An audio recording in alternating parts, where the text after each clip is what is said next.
बिस्मिल्लाहिर्रहमानिर्रहीम। अस्सलाम वालेकुम नाज़रीन, आप यूट्यूब चैनल देख रहे हैं। मैं इमरान खान हूँ। इमरान खान साहब की मुलाकात उनकी जो मुज़ाकराती कमेटी है उससे अभी भी नहीं करवाई गई और हुकूमत ने तकरीबन हाथ खड़े कर दिए हैं। अयाज सादिक ने कहा कि इमरान खान से पीटीआई मुज़ाकराती टीम की मुलाकात करवाना मेरा मैंडेट है, ना मेरी जिम्मेदारी है। हालांकि जो इनकी आपस में मुज़ाकराती कमेटी की मुलाकात हुई थी वहाँ पर बाकायदा लिखा गया था कि इमरान खान साहब से जाकर मिलेगी पाकिस्तान तहरीक इंसाफ की मुज़ाकराती कमेटी, उनसे मुशावरत करेगी और उनकी हदायत की रोशनी में फिर आगे का लायामल बनेगा और दोबारा मुलाकात होगी। लेकिन अब बार बार वज़रा कहते भी रहे हैं, जो हुकूमती मुज़ाकराती कमेटी है वो कहती रही है कि मुलाकात होनी चाहिए, लेकिन मुलाकात करवाई नहीं जा रही। अब इसमें नवाज शरीफ साहब की सियासत भी कार फरमा है और बार बार पाकिस्तान तहरीक इंसाफ को कहते हैं जी अपने तहरीरी मुतालबात दे दें।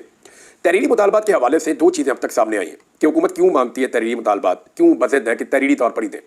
हालांकि इमरान खान साहब ने ट्वीट में भी अपने मुतालबात के, दो मुतालबात हैं मेरे मुज़ाकरात में, अखबारात के अंदर छप गए हैं, पूरी दुनिया को याद हो गए हैं, लेकिन ये दो मुतालबात भी हुकूमत कहती है जी लिख के दें तो हम मानेंगे।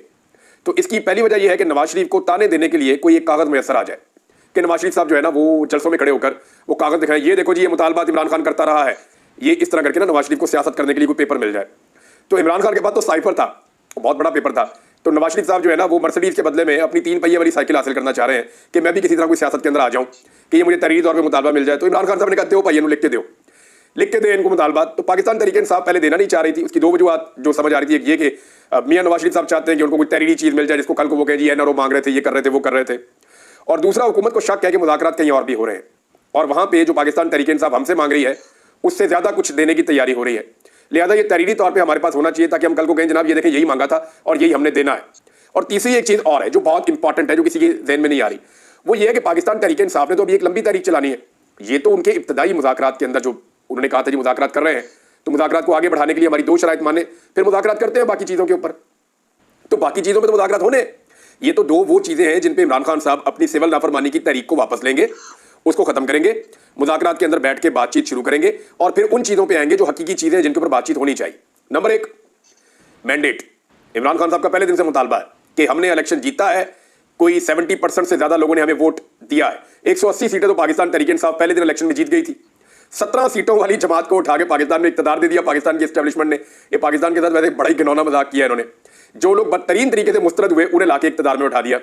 एक ऐसी खातून को पंजाब की वज़ीर आला बना दिया जो अपनी सीट ही हार गई थी और बहुत सारी और सीटें भी ये हार गए थे। इनके पास तो ये ना 3 में ना 13 में पीपल्स पार्टी इनसे आगे जा रही थी कौमी असम्बली में। तो वहाँ पे इनको इक़्तिदार दे दिया गया, इनको लाके इस खानदान को, इसकी खानदान की सियासत भी तबाह कर दी वैसे सीरियसली जो है।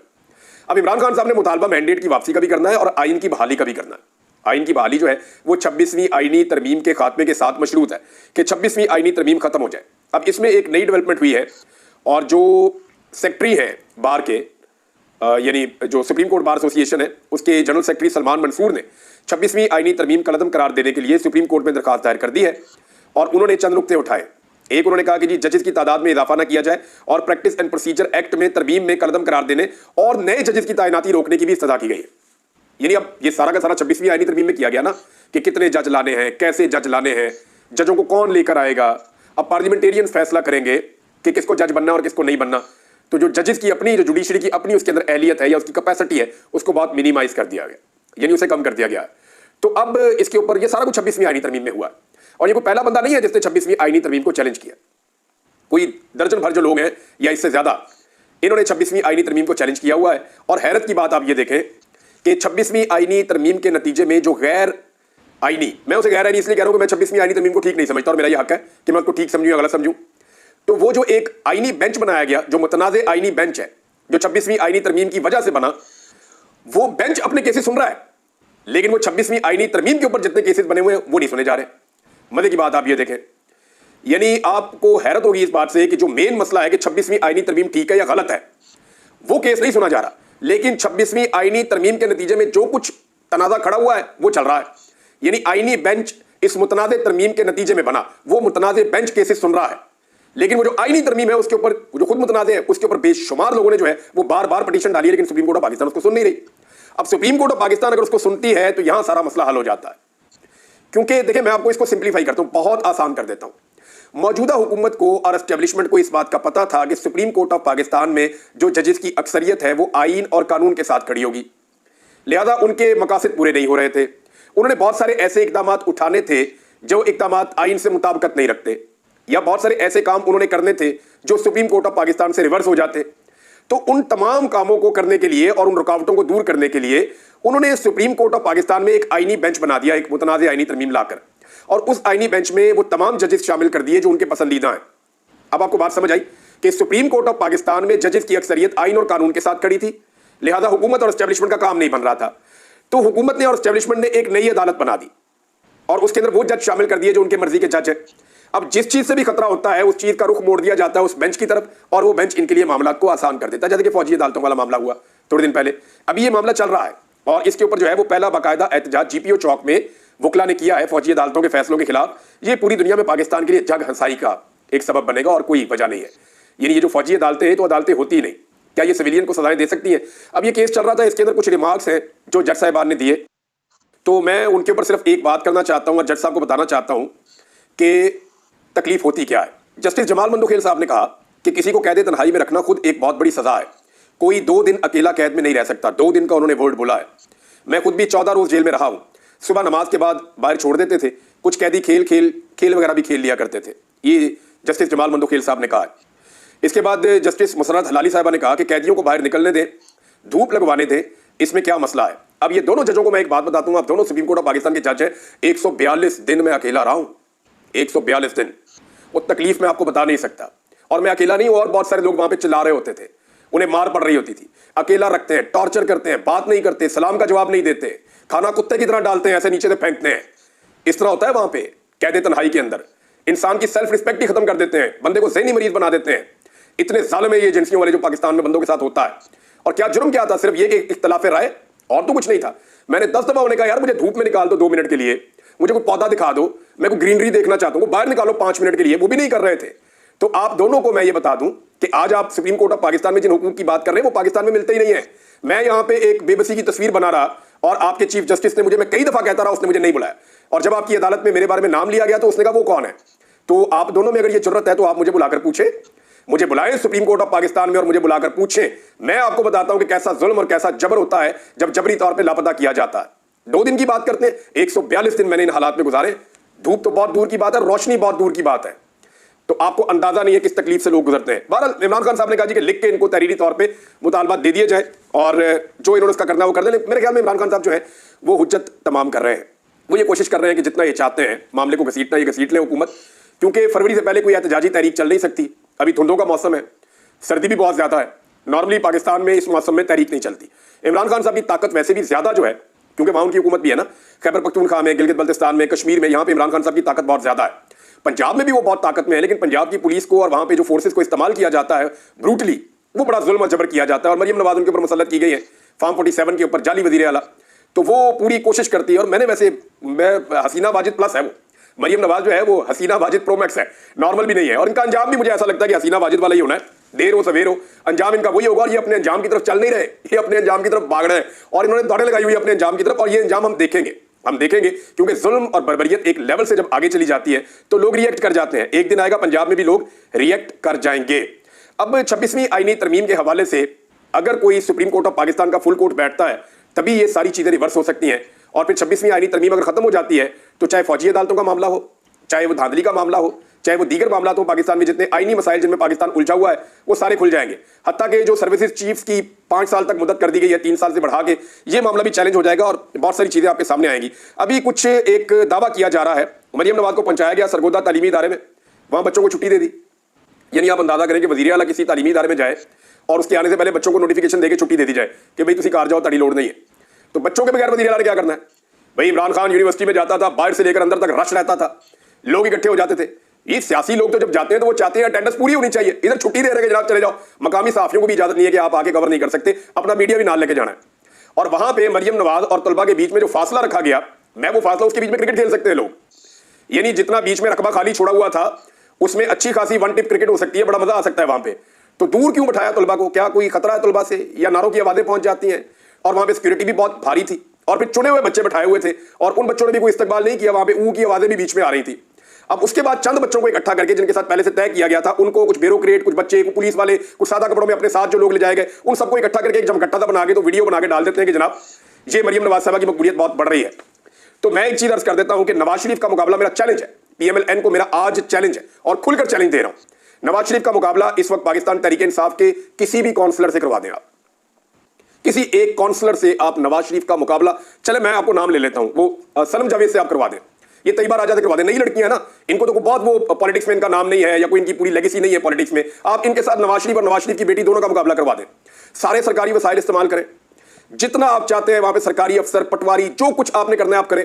पूरे लाहौर के अंदर आप होर्डिंग्स लगा दें, सारी बसें आप वहां पहुंचा दें, आप जितना मर्जी करके आप जलसा कर लें और सिर्फ 24 घंटे का फ्री हैंड दे दें इन दो खवातीन को।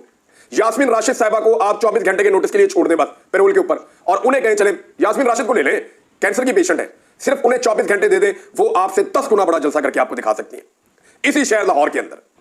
यानी इस वक्त नवाज शरीफ की मकबूलियत का ये आलम हो गया है, बूट पॉलिश कर करके अपनी मकबूलियत का बेड़ा गर्क कर दिया मियां साहब ने। अच्छे खासे इनकलाबी लीडर बनने की तरफ जाते हैं, फिर इनकी बेटी और इनका भाई इनको खींच के फिर ले आता है कि नहीं हमने तो जूते साफ करने हैं, हमारा तो ट्रैक रिकॉर्ड इस चीज का है, हमने तो हमेशा यही काम किया, हमने यही काम करना है, फिर सारा टब्बर लग जाता है जूते साफ करने के ऊपर। वो भी अच्छा खासा मियां नवाज शरीफ लेके जाता है, तुम लोगों को भी इनकलाबी बन जाते हैं, आ जाओ थोड़े डंडे थोड़ी मार खा लेते हैं, साथ ही कोई ना कोई प्लेटलेस गिरा के उसको बाहर निकाल देते हैं। तो मियां नवाज शरीफ साहब का मुकाबला आज पाकिस्तान तहरीक इंसाफ के एक काउंसलर के साथ भी लेवल प्लेइंग फील्ड की शर्त के ऊपर नहीं करवाया जा सकता। मेरा चैलेंज है, मैं ओपन चैलेंज कर रहा हूं कि अभी मुकाबला करवा के देख लें, लेकिन एक शर्त है कि लेवल प्लेइंग फील्ड होनी चाहिए। उनको भी मौका मिलना चाहिए, उनका जहां तक दिल करे वो निकल कर आकर बैठे पुरअमन तरीके से। आप उनको 24 घंटे दें, 24 घंटे में वो आपके सारे रिकॉर्ड बराबर कर देंगे। और मैं एक काउंसलर की बात कर रहा हूं, किसी और बंदे की बात नहीं कर रहा। तो ये यहां तक अगर नवाज शरीफ की सियासत पहुंची है तो पहुंचाने में जो है वो इन्हीं लोगों का किरदार है जो इस वक्त उछल उछल के कह रहे हैं जी मरियम नवाज की मकबूलियत बहुत ज्यादा बढ़ गई है और ये हो गया वो हो गया, और जालसाजी के ऊपर इनकी हुकूमत कायम है। अभी एक जाली लेटर निकाल दिया इन्होंने, नून लीग वालों ने, और वो यूएई का निकाल दिया लेटर के जनाब यूएई ने बड़ा एहतजाज किया, बड़ी मजम्मत की है पाकिस्तान तहरीक इंसाफ की लीडरशिप पे कि जनाब उनके खिलाफ कोई प्रोपेगेंडा किया गया। वहां से जनाब उन्होंने कहा ये तो जाली लेटर है, सारा दिन उसके ऊपर उन्होंने स्यापा डाली रखा, शाम तक उसके ऊपर उन्होंने शोर डाला, शाम को पता चला जनाब ये जाली लेटर है, और थोड़े ही घंटों के अंदर दोबारा से इनका पोल खुल गया। इमरान खान साहब ने कहा था जी 3 दिन पहले कि जो लापता कारकुनान है उनकी तस्वीर और उनकी जो तफसीलात हैं वो शेयर की जाएं, मगर इस बारे में 3 दिन गुजर गए, अभी तक कुछ नहीं हुआ। अब पता चला इमरान खान साहब ने एक कमेटी बना दी है और उसको कहा है कि इसके ऊपर फौरी तौर पर काम करें और फौरी तौर पे जितने भी लापता अफराद हैं उनकी तफसीलात शेयर की जाए, उनकी तस्वीर शेयर की जाए, ताकि ये मामला जो है वो इसको उठाया जाए। 26 नवंबर का एक ऐसा मामला था जिसपे पाकिस्तान तहरीक इंसाफ गिच्ची से पकड़ सकती थी इस हुकूमत को, लेकिन तहरीक इंसाफ ने उस मौके को जाया किया और उन्हें लगा कि पता नहीं मुज़ाकरात में से वो क्या निकाल लेंगे। हुकूमत, मैं पहले दिन से आपको ये कह रहा हूं कि हुकूमत कभी नहीं चाहेगी कि ये मुज़ाकरात कामयाब हों, क्योंकि मुज़ाकरात की कामयाबी की सूरत में इस हुकूमत को घर जाना पड़ जाएगा। क्योंकि देखें ना, अगर इमरान खान बाहर आ गया तब तो खेल ही खत्म हो गया। इमरान खान जेल से बाहर आ जाएगा, मुल्क उसका हो जाएगा। ये आप मेरे से लिख के ले लें। इमरान खान अगर डील किए बगैर, ये शर्त है सिर्फ, इमरान खान अगर डील किए बगैर जेल से बाहर कदम रख देते हैं और जेल से बाहर आ जाते हैं तो ये मुल्क फिर इमरान खान का है। वो इस तरह के आप देखेंगे, आपको नजर आ जाएगा, पूरा मुल्क निकल आएगा, सब लोग इमरान खान के साथ खड़े हो जाएंगे, तो सियासत तो उसकी मुट्ठी में आ जाएगी। इनके पल्ले क्या रहेगा? इनके पल्ले कुछ नहीं रहेगा, ये तफैलिये बन जाएंगे। ये सिर्फ इमरान खान का नाम लेकर अपनी सियासत किया करेंगे और इनके अपने पल्ले कख नहीं बचेगा। आज आप कद का फर्क देख लेना, नवाज शरीफ 3 दफा का वजीर आजम, इमरान खान के गोटों तक नहीं पहुंच सकता। आसिफ अली जरदारी दूसरी दफा पाकिस्तान का सदर है, इमरान खान के गिट्टों तक नहीं पहुंच सकता। इनकी औलादें आप ये देख ले, कोई शख्स भी इमरान खान का मुकाबला नहीं कर पा रहा सियासत के मैदान में। वजह सिर्फ एक है कि इमरान खान ने एस्टेब्लिशमेंट के सामने सरेंडर नहीं किया, और इन सारों ने ना सिर्फ एस्टेब्लिशमेंट के सामने सरेंडर किया बल्कि इन सारों ने एस्टेब्लिशमेंट के बूट पॉलिश किए। हाँ, इनकी सियासत में वापसी एक ही तरीके से हो सकती है कि ये बुरश को और पॉलिश को एक साइड पे रखे और बूटों को धुतकार दें और ये कहे जी हम मैदान में आके सियासत करेंगे। हो सकता है 2 साल 4 साल 3 साल 5 साल, इमरान खान भी इंसान है, उनसे भी गलतियां होंगी, वो सियासत के अंदर आएंगे। अगर उनकी हुकूमत बन जाती है या उनकी पार्टी की हुकूमत बन जाती है तो जरूरी तो नहीं है कि वो बिल्कुल दूध के धुले होंगे या दूध और शहद की नहरें बह जाएंगी। हो सकता है वो गलतियां करें और आपको मौका मिल जाए और आप वापस ऊपर आ जाए, लेकिन जब तक आप एस्टेब्लिशमेंट की गोद में बैठे रहेंगे आपको मकबूलियत नहीं मिलेगी। और ये जो लोग इस वक्त बड़े बड़े ओहदेदारों की दोस्ती यारी के चक्कर में मौजे ले रहे हैं ना, इनके साथ भी पाकिस्तान में कुछ अच्छा नहीं होगा। मैं आपको एक स्टेटमेंट पढ़ के सुनाता हूँ। शाहिद मेतला साहब हैं, हमारे बड़े सीनियर जर्नलिस्ट हैं, और जनरल बाजवा के हवाले से इनके बड़े अहम आर्टिकल्स भी आए थे। तो शाहिद मेतला साहब लिखते हैं, मोहसिन नकवी की ससुराली अजीज को पाकिस्तान क्रिकेट बोर्ड में हेड ऑफ वुमेन्स क्रिकेट तैनात कर दिया गया। इस मुल्क का निजाम मुलाहिजा करें, अशराफिया कैसे मुल्क के वसाइल को नोच रही है, समाज की गिरावट को देखें कि कैसे अफराद पैदा कर रहा है। मोहसिन नकवी सियासतदान नहीं था, सहाफ़ी और चैनल के मालिक थे, लेकिन उन्होंने बतौर वज़ीर आला सियासतदानों से 100 गुना ज्यादा अकरबा परवरी का सबूत दिया। अपने दर्जन भर जाती दोस्तों को सूबाई काबीना में वजीर और मुशीर बना लिया, जिनको हमसाए भी नहीं जानते थे, और ब्यूरोक्रेसी में अपने अजीज़ों कारब को अहम ओहदों से नवाजा। और बेशरम टोला लोगों के पीछे लट लेकर पड़ा है कि सोशल मीडिया पर अपनी मफलूकुल हाली और महरूमिया को रोना क्यों रोते हैं। देखिए, सोशल मीडिया के पीछे तो सारे पड़े हैं ना। इस वक्त आप PMLN देखें या पीपल्स पार्टी देखें या पाकिस्तान की एस्टेब्लिशमेंट को देखें या आप मौलाना फजलुर रहमान साहब की पार्टी को देखें, तमाम पॉलिटिकल पार्टीज को इमरान खान साहब की 2 चीज़ों से सख्त इख्तलाफ है। एक, इमरान खान साहब का सोशल मीडिया, क्योंकि ये सोशल मीडिया वो सवालात उठाता है जो 70 साल से किसी ने उठाए नहीं, और दूसरा जो एतराज है वो ओवरसीज पाकिस्तानियों में इमरान खान साहब की मकबूलियत, क्योंकि ओवरसीज पाकिस्तानी बाहर से जो दबाव डालते हैं उसको पाकिस्तान की एस्टेब्लिशमेंट उठाने की सकत नहीं रखती। तो इन दो चीजों के ऊपर बहुत ज्यादा तनकीद होती है। सोशल मीडिया को पाकिस्तान तहरीक इंसाफ के अंदर से भी कुछ ऐसे लोग टारगेट करते हैं जिनकी निशानदेही सोशल मीडिया करता है। मिसाल के तौर पे पाकिस्तान तहरीक इंसाफ का सोशल मीडिया आजकल बहुत जोर से आवाज उठा रहा है उन लोगों के खिलाफ जो इमरान खान साहब के ट्वीट को रीट्वीट नहीं करते, इमरान खान साहब के बयानिए का बोझ नहीं उठा सकते। वैसे कहने को वो इमरान खान साहब के वफादार है, इमरान खान साहब के नजरिए पर खड़े हैं, लेकिन इमरान खान साहब जो ट्वीट लिखवाते हैं, जो ट्विटर उनका ट्वीट करता है या वो जो एक्स के ऊपर अपना एक पोस्ट डालते हैं उसको रीपोस्ट करने की भी जरूरत नहीं करते। और ये थोड़े नहीं है, ये वो तमाम लोग हैं जो एमएनएस बन गए, ये वो तमाम लोग हैं जो एमपीएस और मिनिस्टर्स बन गए, ये वो तमाम लोग हैं जो सेनेटर्स बन गए। इनमें इक्का दुक्का है जो इमरान खान साहब की, जितना भी इमरान खान साहब का एक बयानिया है जो उसका बोझ उठा सकते हैं, ज्यादातर लोग ये बोझ भी नहीं उठा पा रहे। नाज़रीन, राणा सनाउल्लाह साहब ने सूबाई सदर भी है पीएमएलएन की, उन्होंने एक प्रेस कॉन्फ्रेंस की है जिसमें उन्होंने अलीमा खान और पाकिस्तान तहरीक इंसाफ के कारकुन है उनके बीच में जो एक कन्वर्सेशन है उसके स्क्रीनशॉट जो है वो शेयर किए। पीटीआई के अंदर लड़ाई पड़ी हुई है। देखिए, जब लेवल ये आ जाए कि एक पार्टी का सूबाई सदर एक दूसरी पॉलिटिकल पार्टी के लीडर की बहन के ट्वीट के स्क्रीनशॉट शेयर करके अपने आप को पॉलिटिकली रेलेवेंट करने की कोशिश कर रहा हो या दूसरी पार्टी के अंदर दरार डालने की कोशिश कर रहा हो, तो इसका मतलब ये है कि तुसी हाथ खड़े करके हार मान लो। यानी राणा सनाउल्लाह साहब से मुझे ये उम्मीद नहीं थी, वो बड़े लॉजिकल इश्यूज के ऊपर बात करते हैं हमेशा से। राणा सनाउल्लाह साहब जो है वो इस लेवल पे आ गए हैं, तो इसका मतलब ये है कि पीएमएलएन का बहुत बुरा वक्त चल रहा है भाई, बहुत बुरा वक्त।